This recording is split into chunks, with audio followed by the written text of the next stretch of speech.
สังคมคลื่นเพื่อการศึกษาพระพุทธศาสนาและวัฒนธรรมออกอากาศที่สถานีวิทยุวัดฝ่ายหินตำบลสุเทพอำเภอเมืองจังหวัดเชียงใหม่ในระบบคลื่นความถี่ FM 104.50 เมกะเฮิรตซ์สถานีวิทยุวัดหนองกายตำบลสันปะยางอำเภอแม่แตงจังหวัดเชียงใหม่ออกอากาศในระบบคลื่นความถี่ FM 99.75 เมกะเฮิรตซ์สถานีวิทยุ CM77 วิทยุอินเทอร์เน็ตล้านนาออกอากาศในระบบคลื่นความถี่ FM 97.5 เมกะเฮิรตซ์สถานีวิทยุพระพุทธศาสนาจังหวัดเชียงรายออกอากาศในระบบคลื่นความถี่ FM 99.50 เมกะเฮิรตซ์พร้อมนี้ก็มีวิทยุชุมชนเสียงตามสายห่อกระจายข่าวตลอดจนพี่น้องญาติโยมสาธุชนที่รับฟังสัญญาณอยู่ต่างอินเทอร์เน็ตรายการนี้ดำเนินโดยอาตมาภาพพระครูวิสิตศรีลาภรณ์เจ้าคณะตำบลป่าแดด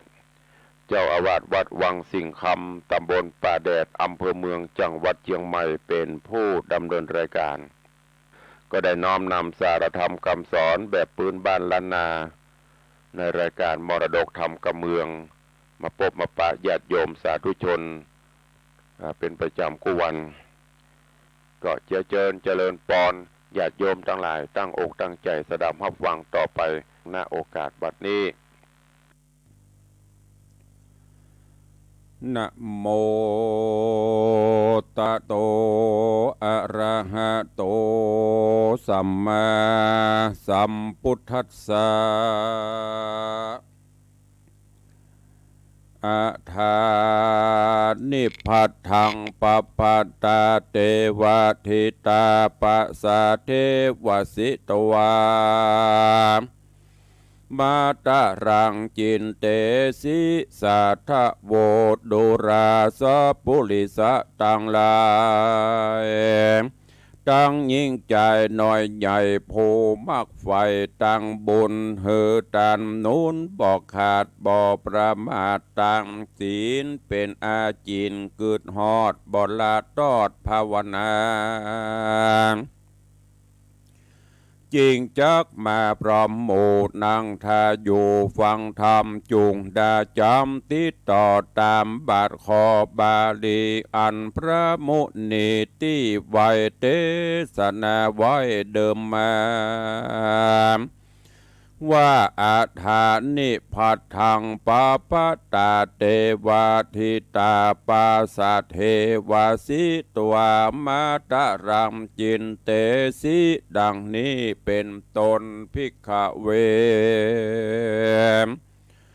โดราภิกขุทรงตนทะรงสินใสสะอาดเจือนักปราชญ์ทะรงยานส่วนสลีบัวบานดอดเดางามเงื่อนฟ้าปปตาโยพังกาภาศาสหายไม่บาดมองผ่านสุขสำราญชื่นจอยยังไฟหอยกึดขนิ่งหามเมียวมารดาจะใจแม่นดังใดหัน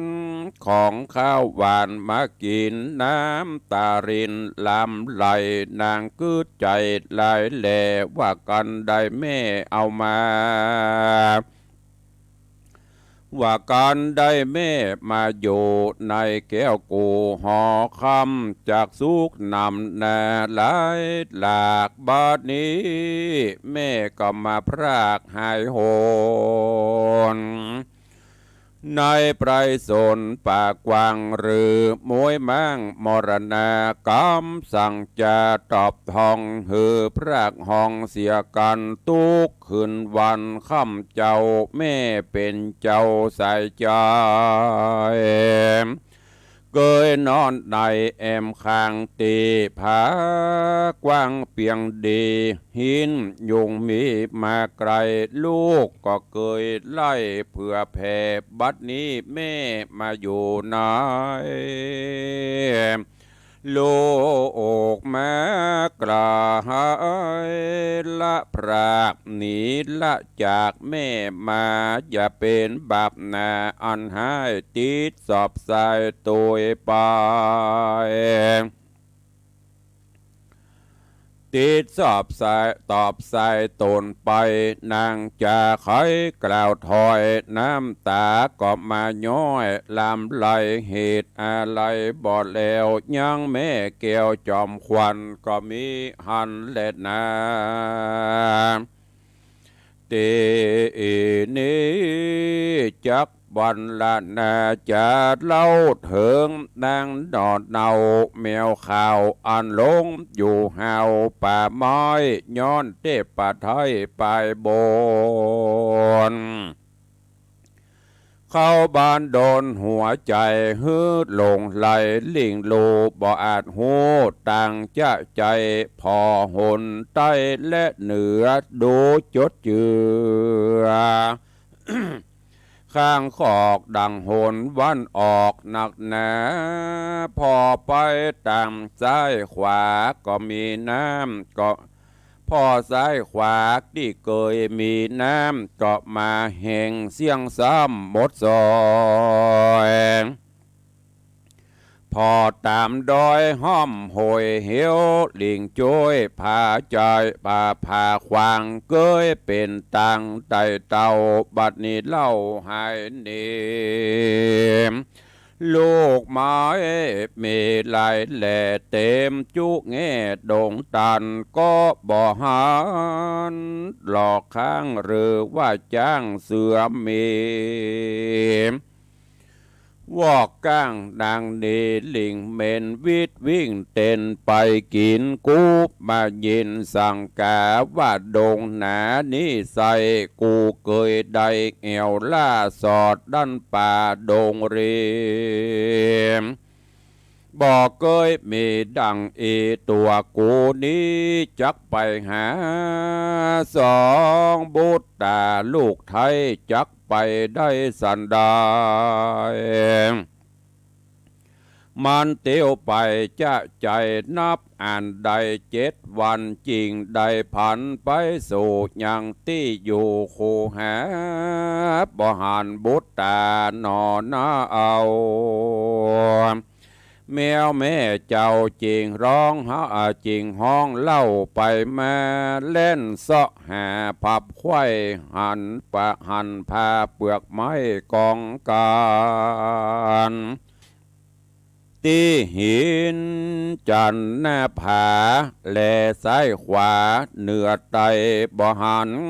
ลูกไทยตั้งสองพอทำหมองหม่นเศร้าสองลูกเต่าบุญแน่ไปไหนจะดันสอดแม่เกยกอดและโดม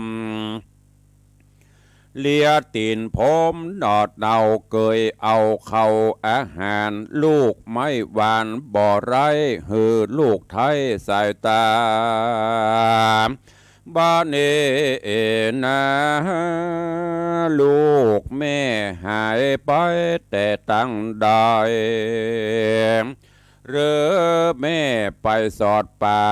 สัตว์ร้ายล่าเสือมียักษ์ขีนีกระยาบมาก้อนกาบเอาลูกไปกรรมอันใดตัวให้มาตอบใส่ตัวตันเฮือลูกพันเจียนจากมาละพรากหนีหายหรือว่าตายมวยหมอดบ่แจ้งรอดหันใส่มันร้องไปบอกขาดน้ำตาหยาดปังโลงแล่นเข้าดงป่าไม้พอพับควายก็บ่หัน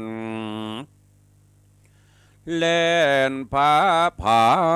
นปีกปอกไหวหน้าออกขึ้นสู่ในที่อยู่กูหาแล้วก็สาขาบว่าไอ วอนเท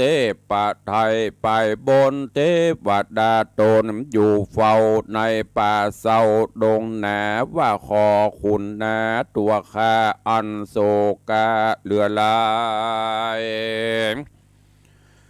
ลูกเต้าหายละรากตุกลำบากเครื่องขี้ก็มีหันและนาตะตาในกาละนันเล่าเทวดาเจ้าบุญนาอันหักษาเถื่อนทองยินเสียงห้องไข่จะยินขุนนาบอดน้อยจิ้งกล่าวถอยจะไข่ว่าดูรา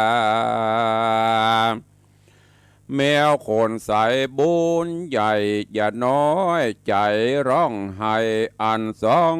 แก่นไทยบุตตามีมหาราชจะเจ้าเจื้อโคตรเงาพุทธังกูลตนมีบุญมากกวางป้อมเป่งสร้างปารมีสะเวยปุรีกวางใหญ่มีชื่อไว้ว่าราชกหนกรพระภูธรที่ราชมีธรรมบอกขาดสิประการย่อมฮือตันจะใจแก่คนยาอากร้อยอนาถาเต้าบุญนานอนาเอามาเอาลูกเต่าเมืองไปสู่เวียงใจเตตองไปสู่ห้องหอจานเมืองจักพันไปหายังบูตาลูกเต่าจุงเตียวตัวยไตตัวยต่างลัดดงขวางตามดอยดมตามหอยตีนจ้างลัดป่ากวางดงตาลทวน7 วันเป็นหมอกจากพดออกภัยโซนสู่เมืองคนบ้านดอกจะนะขอกปาลาก้อนเทวดากล่าวแล้วก็กราดเกลียวหายไปแมวหอข่าวสายหูเรื่องถอยใจชื่นจ้อยเจยบานยกตีนสารตั้งเกลานบน้อมเล่าสามตีรีบลานี้บอดจะเข้าสู่ป่าดงขวางก็หันตั้งเตี้ยวไตหอยควักไข่จางมาโยธากระไหลลามตามันก็ตามหอยไปลัดดงพรายป่าไม้นับอ่านได้7 วันจริงภายผันโพธออกสู่ข้างขอกปุรียิ่งใจมีสะสู่พอเป็นหมู่ใหญ่ใหญ่มันก้อยกายคนไปเข้าเวียงใจบ่จะพอไปนาก็เล้งหันอยากกินก็มีหันแหละนา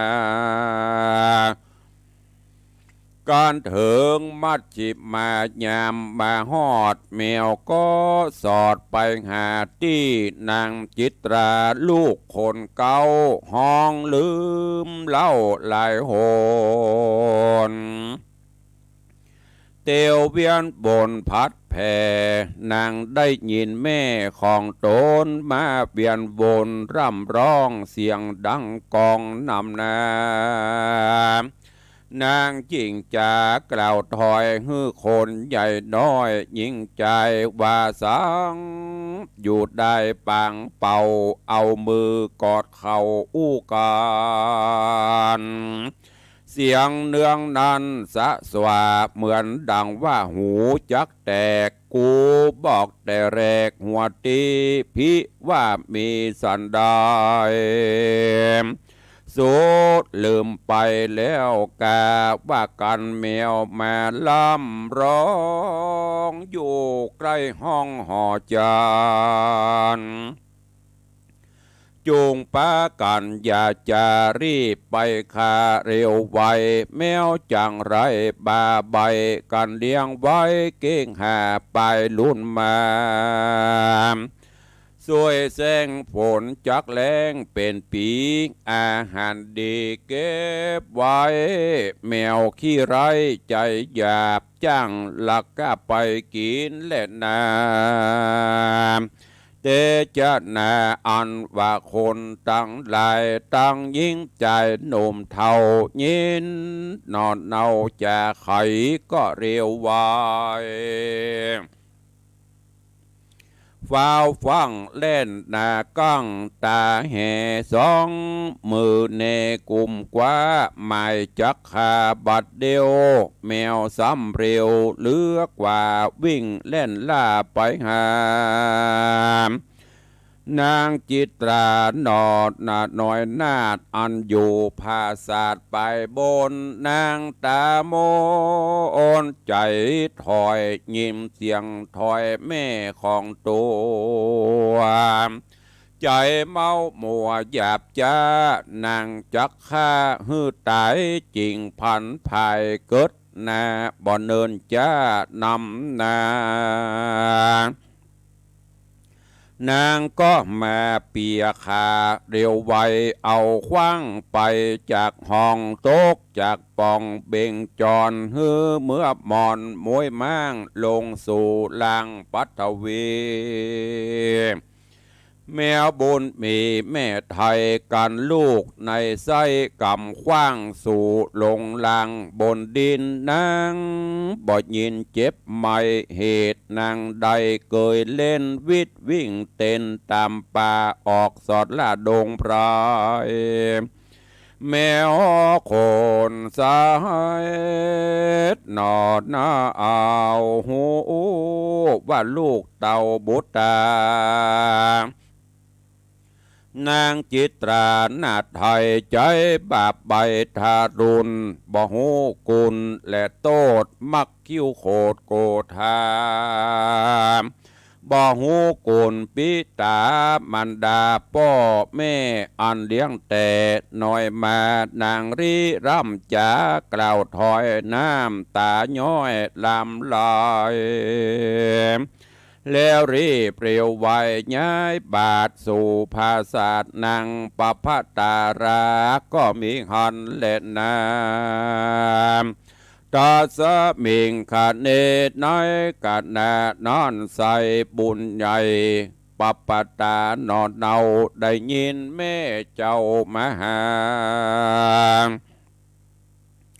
ก็สัญญากล่าวถอยหือคนใหญ่น้อยตั้งหลายได้จำไม้หูไว้ว่าแมวนี้ใส่คนขาวสมเปิ้งเป่าสะอาดในภัยประมาทบุบตีหรือราวีค่ำคาบ่ไว้นาสักคนแมวตามนนี่ใส่จักเลี้ยงเอาไว้ฮือกินหนูอันมาจูบมากนาโจคบเสื้อผ้าปุดขาดกันนางนาดกล่าวแล้วก็เอาแม่เกี่ยวของต้นไปอยู่บนแห่งห้ออง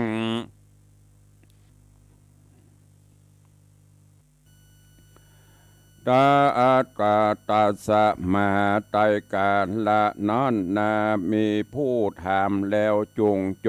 ตนาแม่นมีผู้มาจะกล่าวใครหูข่าวปังหลังว่ามันเป็นกรรมสั่งอันใดเฮือแมวข่าวใสมาเกิดเอากำเนิดเป็นเดรัจฉานเป็นตุกผ่านมาดไม่มีลูกไว้เป็นมนุษย์กวนไขจะกล่าวแก่หือแม่นแต่ตามธรรมว่าเปว่ามีนานำล่วงแล้วนางนอแก้วบุญนามี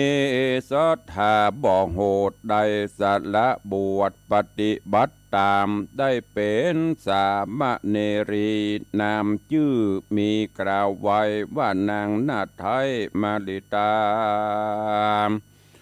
ได้รักษาศีลสะอาดได้บ่ได้ขาดลำดับมามีโอปัจจาเจือเงาชื่อนอนเนา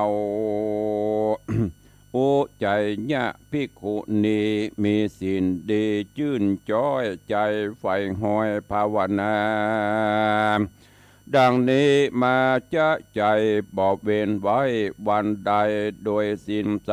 วิเศษได้ถึงเขตทะลงยานเฮิงเมินนานหลายปีเจ้าภิกขุนีแล้วเป็นที่บาทเขาเลี้ยงโตนบอกกังบนเดือดไม่หาเลี้ยงใส่ตามมีตามเครื่องขี่ยากไหลลางเตื้อก็ได้อาหารของข้าวหวานหลายแหล่ลางเตื้อได้แต่หัวมันน้ำมาฉันต่างเขา ล้างเตื้อได้เต่าเตียวไปหนตั้งไก่บ่อโหดได้ลายโยดดากันนาหาสัทธาบอดใดลางเตื้อแดดก็ไม่เผาไก่หรือฝนไหลตกตอดก็ดันสอดไปหาลางเตื้อมีศรัทธาบอกขาดลางเตื้ออุ้มบาทเป่าได้รีบพันภายขึ้นสู่ยังที่อยู่แห่งตนก็มีหันและนาเอกติว่าสั่งยังมีว่าหนึ่งเหล่านางนอดเนาภิกขุนีมีศีลดีบอกขาดไปเป็นที่บาทเมื่อเจ้าเตียวไต่เต้าไปสู่จันบทอยู่บ้านนอกแดนข้างขอกปุรีสัทธามีมากกวางมาก่อสร้างตั้งบุญฮือตันหนุนใส่บาทอยู่บอกขาดเป็นสายดังยิ่งใจหนุ่มเท่านางนอดเนาภิกขุนีได้เข้ามีหลายหลากอาหารมากปอชานก็รีบพายพานขึ้นสู่ยังที่อยู่สถานแล้วไข่ขันกล่าวถอยฮือสามเณรีน้อยมาลิตานำเข้า นำเข้าป่าอาหารของข้าวหวานเอาไปเก็บไว้ในโรงชันนางบุญพันยอดซอยคือสามเณรีน้อยบุญมีหันอาหารดีหลายสิ่งละสะยิงหลายอันนางก็มาเล็งหันหลายหลากใจก็มาใครอยากนำหน้าด้วยตันหามีอยู่กันมาสู่ลงชันนางบ่หันยิงใจคนตั้งหลายมวลหมู่เข้ามาสู่สถานจริงเอาอาหารรสดีของเหล่ามีของลำมีมากินโดยใจยินดีชื่นสู่ลักกินอยู่คนเดียวแล้วรีบเร็วเก็บกวาดบ่เหือเรียราดสักอันก็มีหันเล็ดนากันแย้มฉันเข้ามารอดโตนเจ้ายอดภิกขุนีบอกสามเณรีนอดเนาว่าจุงเอาเขาและอาหารของคราววันนำมารีบตั้งดาไว้ทานางนอดลาสามเณรรีบดาเพนตกแต่งตามปิมแป้งเรียววายหาอาหารใดบอดดีหารสมีบอดใดมาตั้งไว้สถาน แล้วจากขานบอกเล่าเฮอตนเจ้าตามมีส่วนภิกขุณีบอกจะรีบใบหนามาฉันก็เล็งหานอาหารของข้าวหวานหลายแหล่อาหารแต่รสดีสั่งมาให้หนีกว่าจอยจริงกล่าวถอยใจใครจะถามนางมาริกาสามเนรีว่าอาหารดีบ่อน้อยหายกว่าจอยไปไหนหรือไผ่มือไวมาต้องลักเข้าห้องไปกินสั่งมาเย็นใครหูนางกลิ่นโกมาลิตาก็มุสาวาตาย่อมือสาขาบว่าไอตนต้านไทยภิกขุณีว่าอาหารดีหลายแหล่อันมีแต่เมื่อเจ้าพร้อมตั้งเข้าอาหารใส่บาตรตันมาไว้ข้ายังใดเล่งหันแมวข่าวมันกันกาบกินมุบมาบเร็วไวแล้วหนีไปบอดจ้าเข้าสู่ป่าดงนานางมุสากล่าวถอยมีบ่อน้อยหลายประการและนาส่วนว่านางนงครานบุญมีคือเจ้าภิกขุณีน้อยนาดก็โอกาสไข่ปันว่าจ้างมันเตอะนาหากมันมาลักยินไผบ่ยินอนุญาตปงปันขาดมันไปเกิดจัดใดไปนะบ่ตำจะไปไหนฮือได้เป็นแมวขาวใสสะอาดโจรเสี่ยงขาดเวรกรรมบ่อยากจะเล่นนาตัดสะมาเหตุนั้นใส่นางจริงใดมาเกิดเอากำเนิดเดรัจฉาน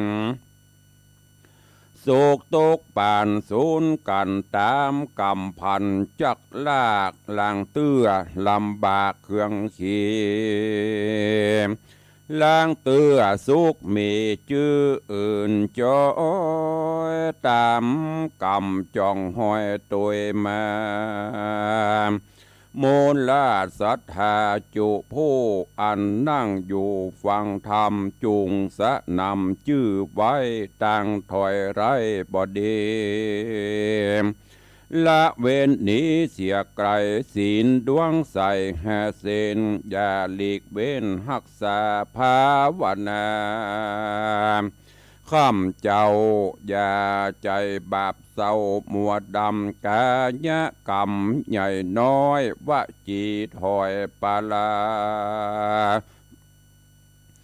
มโนกรรมมาเกิดให้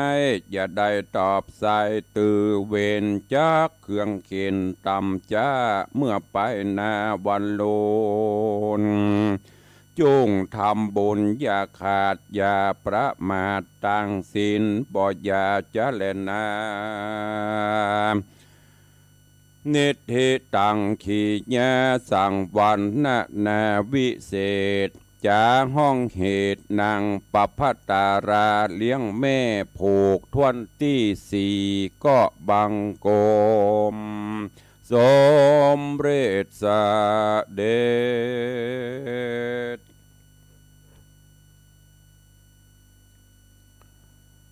วันนี้ก็ฟังธรรมเทศนานางปภัตตาราเลี้ยงแม่ลำดับลำดามาถึงอย่างผูกทวนที่สี่จบปริปุณนังไปข้างแหมพุงเนาะจะอวสานละ เรื่องราวในตอนนี้ลำดับลำดาถึงวิบากกรรมของแม่แมวเปิ้นว่าเป็นจะได้คือมาเกิดเป็นแมวแล้วเป็นแมวยังพอมีลูกเป็นคนแฮม เป็นบุพกรรมอะไรอย่างในธรรมเพื่อได้กล่าวไว้ว่าเป็นบุพกรรมที่เมื่อก่อนนั้นแมวตัวนี้ก็เป็นมนุษย์ชาติเป็นคนเหมือนเฮาเนี่ยแล้วก็ได้ไปบวชเป็นสามเณรีในสมัยพุทธกาลเป็นสามเณรก็โดยเปิ่นหรือว่ามีหน้าที่จัดสำรับกับเข้าถวายภิกษุณีวันหนึ่งภิกษุณีเปิ่นไปบิณฑบาตการบิณฑบาตในสมัยก่อนกับปัจจุบันก็คล้ายๆกันบางวันก็อาหารการกินอุดมสมบูรณ์บางวันก็อาจจะได้พองได้น้อยๆบางวันอาจจะไม่ได้เลยก็มีแต่วันหนึ่งได้อาหารดีมาพ่องประกอบกับเปิ่นก็มาถวายเพิ่มเติมแหมแม่ชีก็บอกให้สามเณรีองค์นี้ไปจัดเอาอาหารการกินไปเก็บเอาไปเก็บไว้เพื่อเตรียมจัดมื้อเพลก็คือ11 โมงเนอะอันนี้ก็เป็นเกรดความรู้นะอีพ่ออีแม่ญาติธรรมญาติโยมศรัทธาผู้เฒ่าผู้แก่เฮาส่วนมากก็จะชินกับคำว่าฉันเพล บางเตื้อเมื่อเจ้าไปนิมนต์ตุเจ้าทำพิธีแต่งงานลูกสาวลูกบ่าวกาขึ้นบ้านใหม่กานิมนต์เมื่อเจ้าประมาณ7 โมงป่ายจะมีพิธีแต่ไปบอกนิมนต์ฉันเพลตุเจ้าเปิ้นก็ลงตารางเปิ้น9 โมง 10 โมงพุ่นนะจะไปเพราะฉันเพลเวลาประมาณ11 โมงที่ไหนได้6 โมงไม่เจ้า7 โมง6 โมงเจ้ารถมาฮับตัวลงก็บอกโหก็นิมนต์ฉันเพลเฮาก็ลงพุ่นน่ะ9 โมงป่าย10 โมงพุ่นน่ะอันนี้พยายามเนอะยามเช้าเมื่อเจ้าตุเจ้าพระเนนเปิ้นฉันเปิ้นเฮาว่าฉันเช้าหรือฉันจังหันเจ้านะก็คืออยู่ในช่วงระหว่างเนี่ย6 โมงป่าย7 โมงป่ายหรือบางที่ก็อาจจะประมาณ8 โมงยังอยู่ในอาหารเช้าส่วนเพลก็11 โมงเกิงบ่เกินเตี้ยงนั่นคือช่วงของอาหารเพลพัตตาหารเพลเนอะ จำไว้ตัวเองเดี๋ยวมานิมนต์เปิ่นต้องให้มันถูกนะฉันเช้ามันใจปะตุเจ้ามาเจ้าก็ฉันเพลละกามาตอนก็เมื่อขวายเมื่อไงก็ฉันเพลละกาอีกนะใจสับให้มันถูกต้องตัวเองอันนี้ก็เหมือนเดียวกันถึงเวลาจัดภัตตาหารเพลจัดเรียบร้อยละแต่อาหารดีๆอาหารอร่อยเมีย เนนน้อยสามเณรีจดหมดแม่ชีมานั่งจะฉันก็ถามว่าโอ้แต่เจ้าเหมือนยังหันอาหารการกินจัดงามจัดดีเปิ้นเอามาถวายประกอบกับไปบิณฑบาตเปิ้นก็จะหูเนาะเวลาเปิ้นมาตาเนี่ยอย่างเปิ้นก็จะหูตุเจ้าว่าไผเปิ้นเรื่องพอเปิ้นถึงหูหรอเอาวันนี้แม่แก้วอัลลาบมาตาลเนาะ เอายำจิ้นไก่มาตาลเนาะแต่ถึงเวลานั้นมันไม่ได้โมโหไม่มีบนโต๊ะ ก็เลยถามสามเณรีนี่ก็บอกว่าโอ้อันข้าเจ้าหันแต่เจ้ามีแมวตัวหนึ่งนะแมวขาวลักเข้ามากินบอกให้แม่บอกให้ภิกษุณีจะนี้แม่ภิกษุณีก็บอกว่าอันกำเป็นอย่างเนาะมันใครอยากใครกินมันเป็นเดรัจฉานมันเป็นแมวมันใครเป็นแมวก็คือมันเป็นแมวจนสุดเจนจัดไม่เห็นเนอะเนี่ยกันโดยบุพกรรมอันเนี้ยมาเกิดจัดนี้ก็เลยได้เป็นแมวเนี่ยถ้าจะภาษาบ้านเฮาเรียกว่าโดนปนแจ้งปนสาบของอันอย่างที่เปิ้ลมาได้อนุญาตโป่งปันไปกินของเปิ้ลก็เหมือนยังเป็นลักไปโจกของเปิ้ลจัดนี้ก็เลยได้มาเกิดเป็นแมว อันเนี้ยญาติโยมตหลายที่พออุ้ยแม่มอนเฮาบางท่านบางคนมาวัดมากินอย่างโลตัวเจ้าเอาฮื้อเบาแล้วเที่ยของกินที่มันนักเอาแบ่งปันฮื้อบักกินเปิ้นกัวได้ไปปบไปปะใส่ของตัวเก่า กลัวได้ไปพบไปปะของที่เปิ้นเอามา ถ้าเปิ้นบาอนุญาตอันนี้ขนาดเปิ้นอนุญาตนะเปิ้นยังบ่กินเด้อแต่บางท่านบางคนก็มีอยู่บางส่วนก็มีอยู่ตู้เจ้าบ่ได้โป่งได้ปั่นปอดถอดติ้วจนแอวกด อันนี้มันว่าของไผเนอะตู้ลงกับได้จิได้หยัง อย่างที่เขาลงเฟซเขาแต่งเล่นน่ะเป็นดีก็พอก็เป็นดีไข้หัวนะเตื่อมาวัดอ้อยห่อนึ่งอย่าห้องกินส้มอย่าเข้มหมูเห็ดหงข้าวเห็ดปั่นติวสาต้องย่องเตียวสบาย ตอนปิกไปโปดโทษธรรมโมสังโฆเต็มสลุงเต็มซาอันนี้ก็พิจารณาเอาเองแต่ถ้าเปิ้นโป่งปันเปิ้นอนุญาตอันนี้ก็เป็นหยังเป็นบาปเป็นหยังอะแต่ถ้าเปิ้นยังได้โป่งได้ปันเตื้อเปิ้นยังคืนวิหารอยู่ทุกเจ้ายังได้ครบได้ฉันได้หันเตื้ออาหารที่เขาว่าแต่ก่อนอาหารดีๆทุกเจ้ากินหมดนะเดี๋ยวมาจ่อยเนอะ อาหารดีๆทุกเจ้ากินหมดน้ำใจบางเตื้อก็ทุกเจ้าหัวเขียวหัวดำพ่องผู้อันนี้ก็อุแต่พ่องเล่นพ่องเนาะมันเป็นธรรมดาอันนี้กล่าวถึงกรรมวิบากนะมันมีจริงนะถึงแม้จะเป็นของเล็กของน้อยอันนี้ถือเป็นที่มาที่ไปญาติโยมทั้งหลายบรรพบุรุษบรรพชนเฮาเปิ้นถึงสองหูหันอันเนี้ยกูว่าเป็นบาปเป็นกรรมเปิ้นว่าชำระหนี้สงฆ์เฮาบ่ฮู้ เตื้อก็บ่ได้เจตนาแต่ว่าเฮาบ่ได้ขออนุญาตอย่างที่เปิ้นขนทรายเข้าวัดแม้แต่คนตะกอนน่ะเข้าวัดเข้าวาสุมาเตอะขี้ทรายติดตีนติดอย่างไปเปิ้นก็กลัวเป็นบาปเป็นกรรมหรอกจึงได้มีการขนทรายเข้าวัดมาทรายมาแตนเนี่ยอันนี้เป็นปุกลธิฐานเป็นที่สิ่งที่คนเฒ่าคนแก่บรรพชนเฮาเปิ้นปฏิบัติมาจะยบจะกินของวัดของวาเปิ้นกินมาก่อนนะแม้แต่ของที่บ้านที่จองผลละหมากหลากไม้ในไร่ในสวนก่อนที่จะยุบจะกินเปิ้นจะเอามาตาลก็ลงตาลฮื้อป่อฮื้อแม่ฮื้อเจ้าของตีฮื้อเตปาอาฮักเนี่ยแต่ประเดี๋ยวนี้ มันบ่ค่อยมีละบ่ค่อยบ่ได้ขานละหมู่นี้เพราะนั้นบุพกรรมของแมวมาเกิดในชาตินี้บุพกรรมของสามเณรีชาตินี้เลยมาเกิดเป็นแมวก็ใจกรรมไปเกิดเป็นแมวก็มาเป็นแมวโพธิสัตว์บกินปูบกินปลาบกินสัตว์กินกระผลไม้จนเพื่อเอามาปล่อยอยู่ในถ้ำเกิดลูกออกมาจนได้เป็นลูกมีลูกสองคนคือสุจิตรากับปาภัตตาได้ใจกรรมใจเวรลูกสองคนคนหนึ่งก็ฮักคนหนึ่งก็บ่ฮักตามเรื่องราวที่ได้เทศนามาเนอะก้อยติดตามฟังไปจะได้ก็ตามญาติโยมทั้งหลายขอให้มีความกตัญญูกตเวทิตาต่อพ่อต่อแม่เนอะจะเป็นหมูเป็นหมาเป็นงัวเป็นควายเป็นอย่างก็พ่อเฮาแม่เฮาผู้บังเกิดเกล้าผู้มีพระคุณอันสูงสุดมีภัยเต้าพ่อเต้าแม่แม้แต่องค์พระบรมศาสดาสัมมาสัมพุทธเจ้าของเฮาพระองค์ก็ยกเอาปิตามารดาขึ้นไว้เหนือเก้าเหนือกระหม่อมขณะได้ตรัสรู้แล้วก็ยังเสด็จไปโปรดพระมารดาโปรดปิตามารดาจนได้สำเร็จหมดดังนั้นเฮาเป็นปุถุชนคนธรรมดาก็คือมีกตัญญูกตวิธิตาธรรมต่อพ่อต่อแม่ท่านได้เลี้ยงดูปู่เสือเข้ามา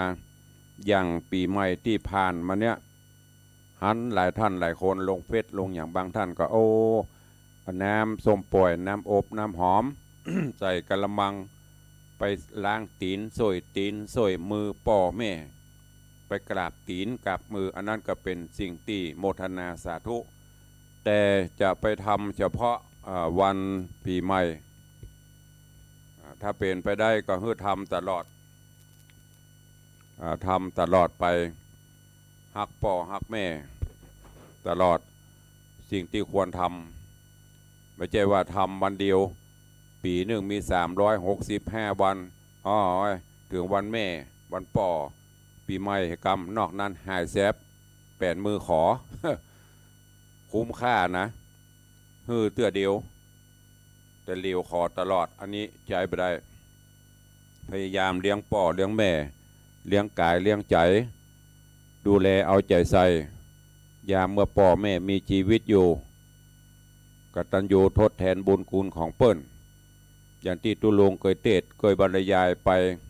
ตลอดจนต่างครูบาอาจารย์เคยเคยบรรยายให้ฟังเปิ้นว่าจะเอาพ่อเอาแม่เฮานั่งบนบ่าซ้ายบ่าขวาเนี่ยคือเปิ้นถ่ายอุจจาระปัสสาวะหรือว่าคือขี้คือเหี่ยวหดลงตัวเฮาเนี่ยโดยบ่ต้องไปไหน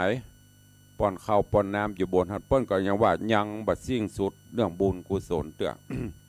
อย่างที่เปิ้นพร่ำพรรณนาไว้จะเอาท้องฟ้ามาเป็นกระดาษเอาเขาซีเนรูราดมาเป็นปากกาเอาน้ำในมหาสมุทรมาเป็นน้ำมึกโจดจานจารึกพระคุณพ่อพระคุณแม่บ่มีวันที่จะเสี่ยงสุดได้อันเนี้ยแมวไปหาลูกคนปีก็โอ้กลัวเจ้าพญาเปิ้นจะหูกลัวเปิ้นจะสุปมาทกลัวเปิ้นจะปลดออกจากตำแหน่งทำร้ายสั่งเจนาอมาตย์ไล่แต่ว่าน้องนี่ฮักแม่ไม่ได้ห่วงเปิ้นจะปลดเปิ้นจะยิ่งใหญ่ก็สู้แล้วแต่ขอเอาแม่ไว้ก่อนนี่คือสิ่งที่ดีที่น่าสรรเสริญฝากไว้กับญาติโยมทั้งหลายเฮาเนอะวันนี้ก็โปร่งวางไว้เต้าอี้ก่อนวันนี้ขอนำรายการจากทุกท่านไปก่อนเนาะปะกันใหม่วันต่อไปเนอะขอในโอกาสปีใหม่มาถึงนี้ตุลงก็ขออำนวยพรทุกท่านในอดีตการขวบปีผ่านมาการจัดรายการของตุลงได้ดำเนินการไปหากแม้นกรรมใดที่ได้ล่วงเกินพอออกไม่ออกศรัทธาโดยกายโดยวาจาโดยใจต่อหน้ารับหลังโดยเจตนาก็ดีบ่เจตนาก็ดีที่พ่อแม่พอออกไม่ออกศรัทธาได้หยอกล้ออูจา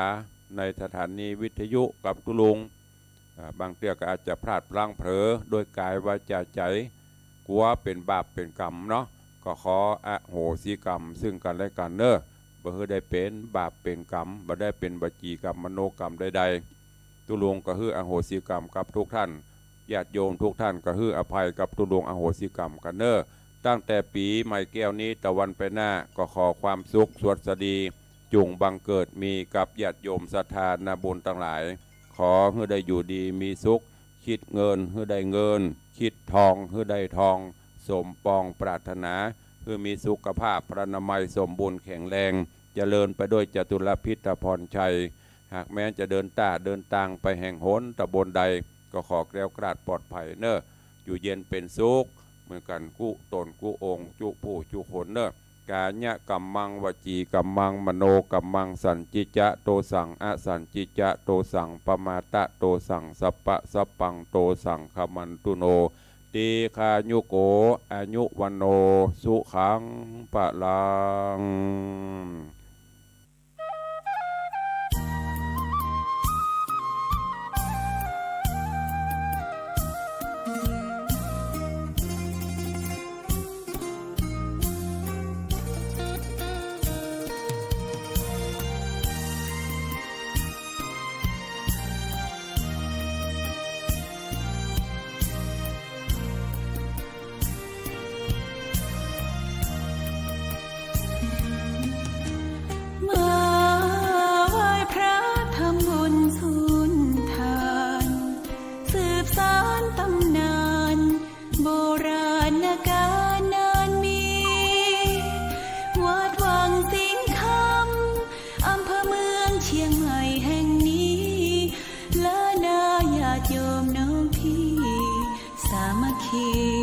รวมทานร่วมทุน